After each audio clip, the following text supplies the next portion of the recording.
Abilities are a vital mechanic in modern Pokemon. They've been in the series since Gen 3, and they give each Pokemon additional passive attributes. Some are pretty minor, and others are meta-defining game changers in competitive play. But what if abilities were never created? What would the series be like in that case? My name is Matt, and that's what Elias and I are going to look at today. What's up, I'm Elias, and let's kick things off by looking at Slaking. It's well known for having some of the best stats in the game, clocking in with a base stat total of 670. That includes an attack stat of 160, which is higher than Pokemon like Groudon and Landorus. But those stats are paired with one of the worst abilities in the game. Truant prevents Slaking from ever moving 2 turns in a row. It'll always loaf around on every other round. Truant turns Slaking from one of the best Pokemon in the game to one of the worst. Not being able to move every turn is absolutely brutal. You can make it work in doubles with Weezing's ability neutralizing gas, but in singles it's basically unusable. If your opponent knows Protect, Slaking literally can't touch them. Because they can protect.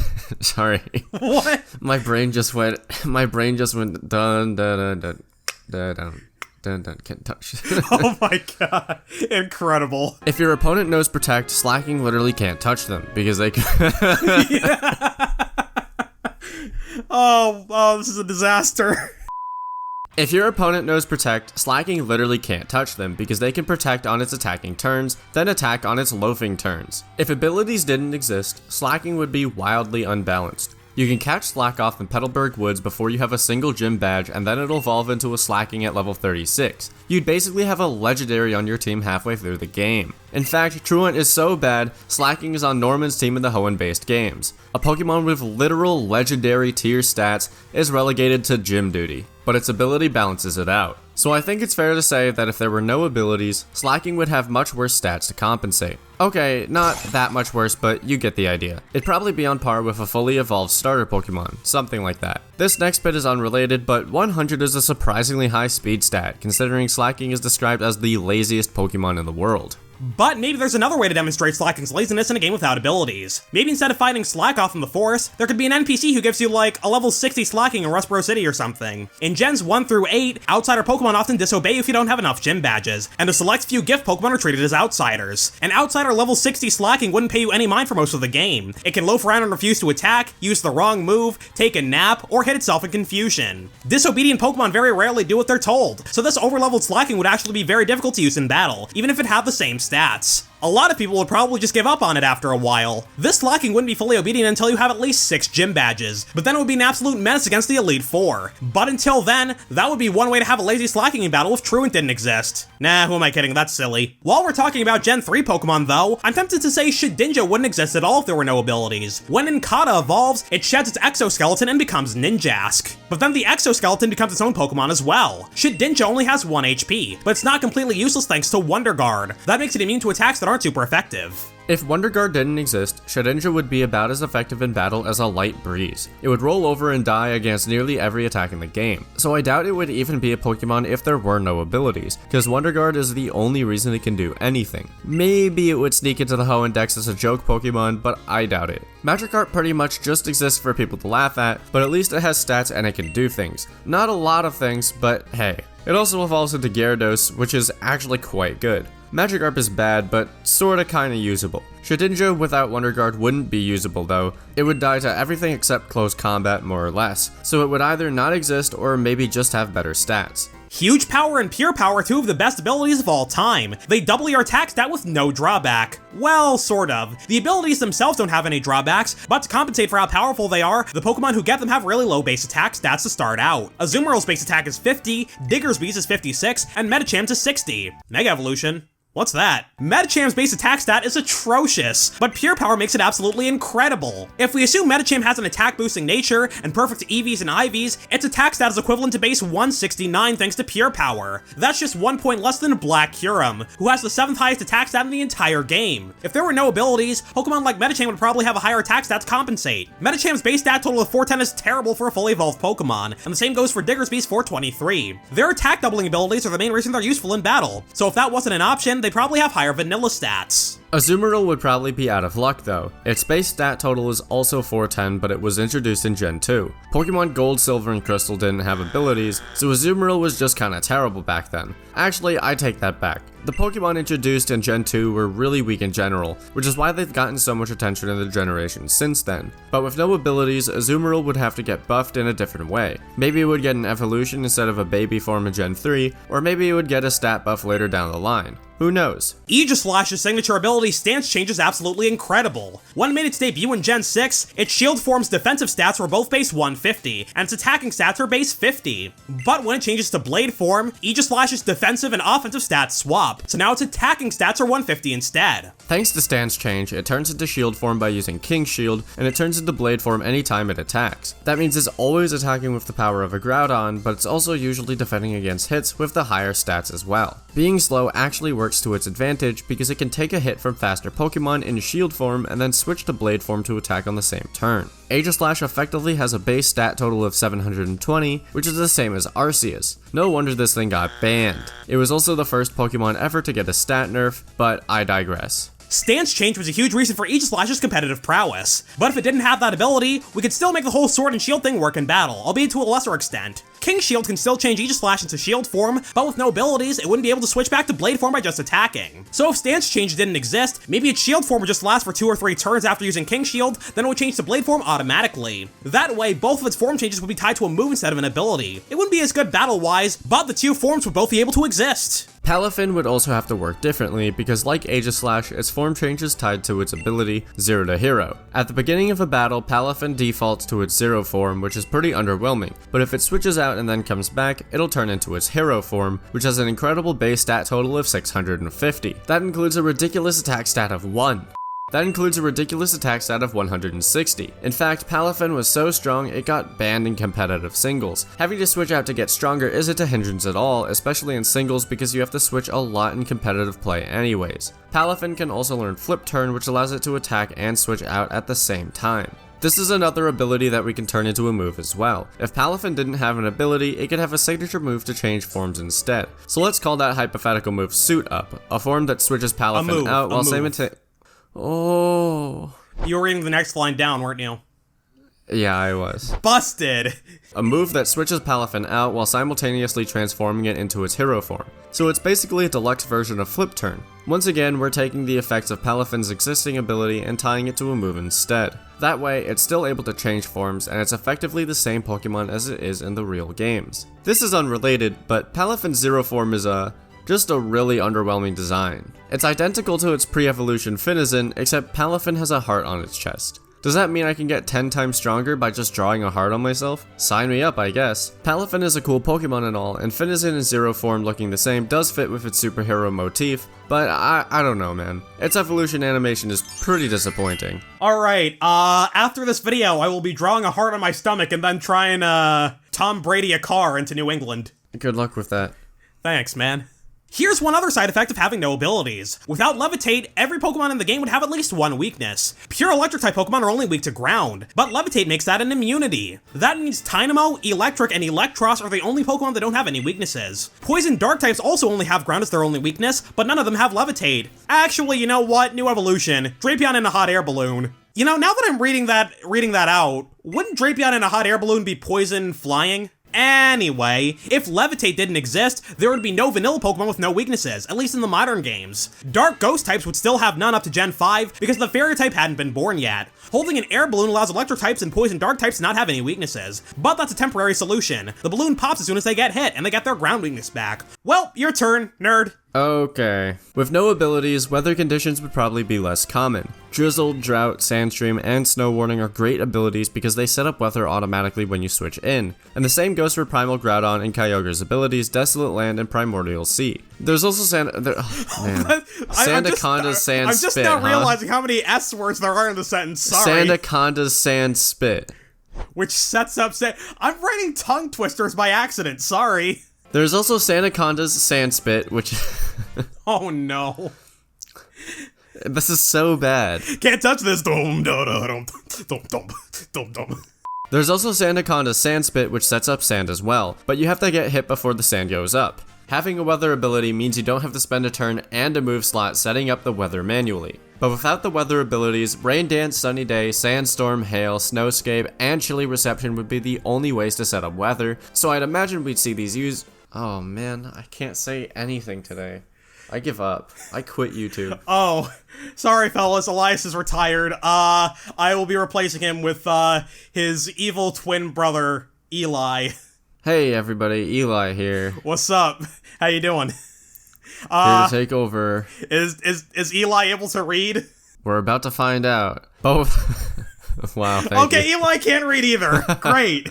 But without the weather abilities, Rain Dance, Sunny Day, Sandstorm, Hail, Snowscape, and Chilly Reception would be the only ways to set up weather. So I'd imagine we'd see these moves getting used more often because weather is a really helpful mechanic for a lot of teams. Tornadus often runs Rain Dance and Sunny Day in VGC, although it's worth noting it pairs the weather moves with the ability Prankster. That allows it to set up weather before anyone else can attack, and it also gives it the option to overwrite the opposing team's preferred weather. That's one advantage manual weather has over ability weather. It's quick and easy to set it back up if someone changes it, but Tornadus wouldn't have Prankster in this awful hypothetical world, so it wouldn't be as good at setting up the weather. Manual weather teams also aren't common in singles, but they do exist. Pokemon with weather abilities tend to get used in the higher tiers, which leads to them not being allowed in the lower tiers. That means if you want to set up weather, the only way to do that is with a move. In Generation 9, Kyogre is in Ubers, Pelipper in UU, and Politoed is banned from RU. Those are the only Pokemon with rain setting abilities, which means there are no Drizzle users available in RU, NU, PU, ZU, or Little Cup. So if you wanted to use a rain team in these formats, you'd have to use Rain Dance. If there were no abilities, I'd imagine we'd see more of these manual weather teams in singles. But without other abilities like Swift Swim and Chlorophyll, some Pokemon wouldn't benefit as much from weather, so who knows? For more videos like this, subscribe to MEPlaysGames. We just hit 3,000 subscribers after posting our last video, so shout out to all our new viewers.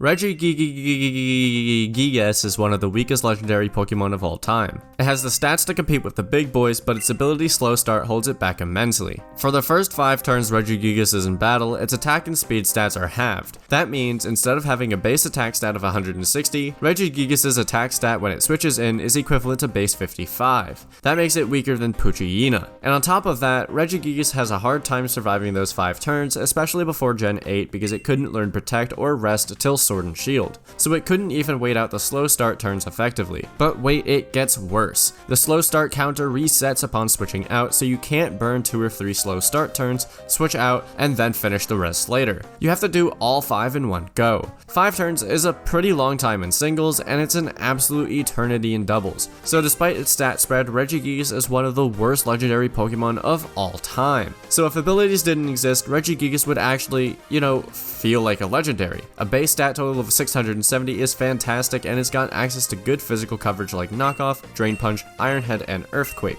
Regigigas would easily be one of the biggest winners of this silly little hypothetical. Some of my favorite abilities are the ones that boost the power of certain moves. Clawitzer's best water stab is actually the 60 base power of Water Pulse, thanks to its ability Mega Launcher, which makes Pulse attacks 50% stronger, and also makes Heal Pulse recover more health. So Water Pulse becomes a 90 power, 100% accurate move, which is the same as Surf. But Water Pulse actually has a useful secondary effect, a 20% chance to confuse the target. So a mid-game water type move is actually the best move Clawitzer can learn. Surf deals double damage against targets who are underwater using Dive, but that effect has come into play about 0 times in human history. And Clawitzer also learns other Mega Launcher boosted moves, like Dragon Pulse, Dark Pulse, and Aura Sphere. It can also learn Terrain Pulse, but who cares? Another Pokemon that can use Water Pulse is Persian. Its ability Technician makes moves 50% stronger, as long as they're 60 base power or less. So that means it gets a 90 power Water Pulse as well. Clawitzer and Persian use different formulas to get the same answer. A Technician boosts all sorts of other useful moves. Before Dual Wing Beat was added in Sword and Shield, Scyther's flying stab of choice was Aerial Ace, which also goes from 60 to 90 power with Technician.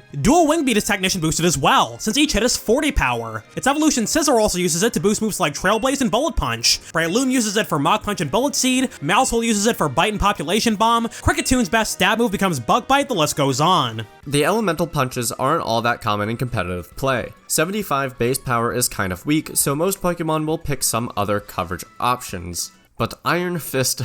What's going on over there? I don't know what I'm doing. 75 base power is kind of weak, so most Pokemon will pick other coverage options. But Iron Fist boosts the power of punching moves by 2%. But Iron Fist...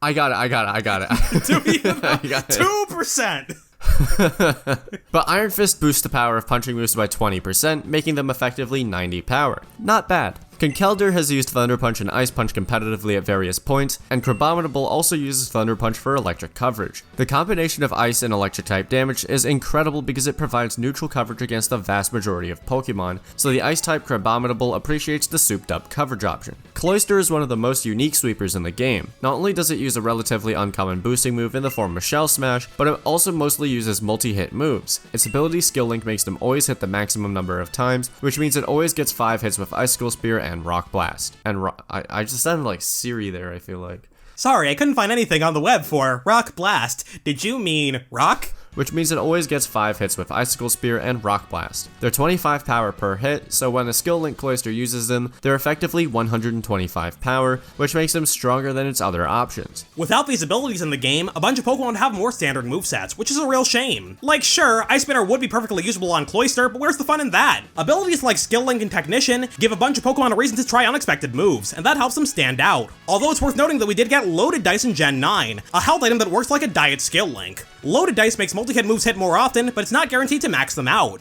Actually, come to think of it, that's another possible effect of not having abilities. We probably have a lot more health items in the game. Over the years, we've gotten several items that have similar effects to abilities. Guerrilla Tactics works like the Choice Band, Stench is similar to the King's Rock, Rocky Helmet works like Iron Barbs and Rough Skin, and so on and so on. So we'd probably see more health items along those lines without abilities in the series. Archeops is another Pokemon with a purely detrimental ability. When it drops below 50% health, Defeatist will activate and cut its attacking stats in half. A base attack stat of 140 is fantastic, especially when you pair it with moves like Acrobatics, but as soon as it loses half its HP, its attack stat is equivalent to base 45, which is terrible, and it's got pretty bad defensive stats as well as a weakness to Stealth Rock, so it's going to be taking a lot of damage, especially if you choose Head Smash as your Rock Stab. Despite Defeatist holding it back, Archeops is surprisingly usable. It's one of the best Pokemon in Gen 6 NU and Gen 8 PU, so if it didn't have Defeatist, well, prepare yourselves, fellas. An uninhabited base attack stat of 140 would make...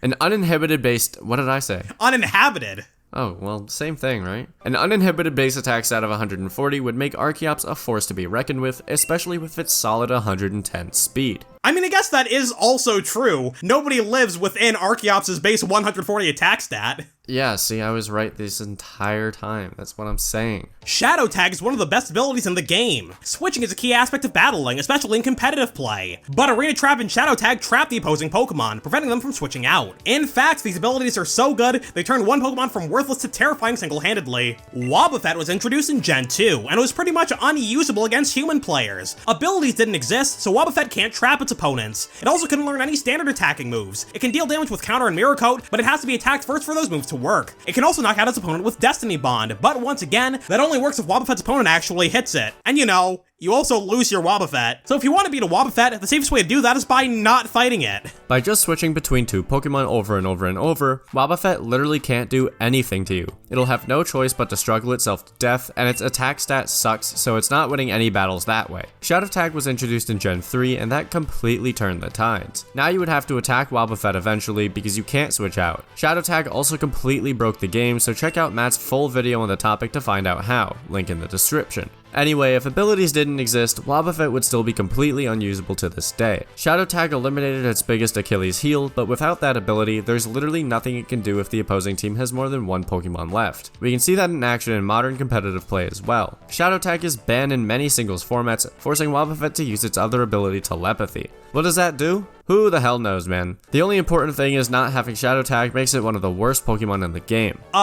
Just butting in to say that, Telepathy makes Wobbuffet immune to moves that its teammate uses in double. So, like, if it's got a teammate that's using Discharge, Wobbuffet won't get hit. So, it basically has no ability in singles, because Shadow Tag is banned and Telepathy does nothing. To give you an idea of how bad Wobbuffet is without Shadow Tag, here's some excerpts from its various Smogon pages. It's no surprise that it's completely useless in the PU tier. Destiny Bond, Counter, and Mirror Coat let Wobbuffet hope to be useful outside of being death fodder if your opponent is dumb enough to literally directly attack it. Don't use Wobbuffet. That last one is its entire Sword and Shield analysis, by the way. Wobbuffet is nothing without its ability. In general, though, Pokemon would be a less interesting game with no abilities. They help a lot of Pokemon stand out and give them cool niches in battle. Torkoal was a pretty underwhelming fire type for a while, but then it got Drought in Gen 7. Setting up the sun makes Torkoal valuable for certain teams. Same goes for Politoed and Pelipper, who got Drizzle in Gens 5 and 7 respectively. Setting up the rain gives them an important role to play. If Pokemon didn't have abilities, these guys would have faded into obscurity a long time ago. And as you've seen in this video, some Pokemon rely on their abilities to, you know, function whatsoever. Without a way to add extra mechanics to Pokemon, some of them would work completely differently, some of them probably wouldn't exist in the first place, and then there's Wobbuffet. So this video is more or less our way of taking a step back and realizing how crucial abilities are to the franchise. They haven't always been around, but they help make each Pokemon unique. Well, that's all we got for today. There's plenty of other abilities we didn't talk about because we don't exactly have time to make a 38-hour long video. So leave a comment if you have any thoughts of your own, and check out our podcast MEPlaysGames, where Matt and I will be playing Match Game. You can find a link in the description and on the end screen.